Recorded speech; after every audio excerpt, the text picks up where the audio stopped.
A new romantic comedy is playing in movie theaters called Eternity. Actors Elizabeth Olsen and Miles Teller star in this one as an elderly married couple who are forced to look at their lives long and hard after they both die. After raising a family and growing old together, wife and husband, Joan and Larry, naturally reach the respective ends of their lives. Although they die at separate times, Joan and Larry find each other again in the afterlife, where most of this film takes place. This afterlife is a temporary holding space where each guest lives in a hotel for 7 days while they review an enormous catalog of settings to choose from where they can spend eternity. Each guest can also request who they'll spend eternity with. All decisions are final in this holding space, and the possibilities are endless. Guests can live on a sunny beach, a rustic mountain cabin, or even in different time periods.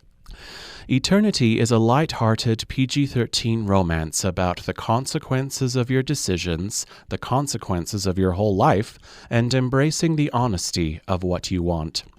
Because of the administrative environment of this afterlife, with receptionists, brochures, and coordinators, Eternity is not a spiritual or religious film, but I was surprised to discover it has wonderfully poignant moments as Joan and Larry review their lives and debate about their future together. The afterlife is not as simple as you might think. Before Joan and Larry were married, Joan had a first husband named Luke, who died tragically in the Korean War. So when she arrives in the afterlife, Joan reunites with both her dead husbands, who both want to spend eternity with her. Joan can only choose one partner. Should she choose the more handsome, passionate man from her hopeful youth that was cut short? Or should she choose the more ordinary, familiar man she spent most of her life with?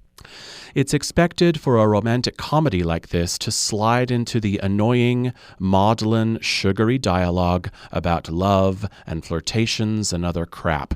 But Eternity amazingly and mostly avoids those verbal stereotypes. I rolled my eyes much less than I thought I might. This film does have some stereotypes and predictable moments, but it has some thoughtful ones too. Because this film is rated PG-13, the comedy moments are not successful to me at all. None of the punchlines have any bite, creativity, or surprise. It feels too timid to give viewers anything humorously shocking or memorable. But Eternity doesn't seem concerned about being a great comedy, so at least the failed bits for laughs are few. What this film does have is insightful, touching dialogue about different kinds of relationships, different kinds of love, and different kinds of regret.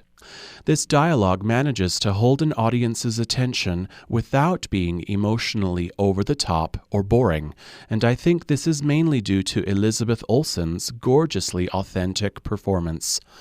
Her sensitivity and delicate expressiveness reminds me how interesting she is to watch when she isn't playing the Scarlet Witch in the Avengers superhero films.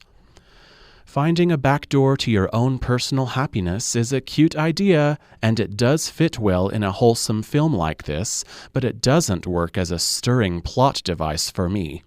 You'll understand what I mean once you've watched this film yourself. Eternity is not something I find inspiring or even exciting, but it has notable sections that are entertaining, eloquent, and mindful. And since the romantic comedy genre is not something we see a lot of at the movie theater, it's fine to see something like this that's at least giving some effort to be creative. Like the films before it, Heaven Can Wait from 1943 and Defending Your Life from 1991, Eternity makes viewers wonder about their own decisions, regrets, and possibilities on Earth. It was an okay time, but I think a lot of people will enjoy it. For Flicks at 48, I'm Casey T. Allen.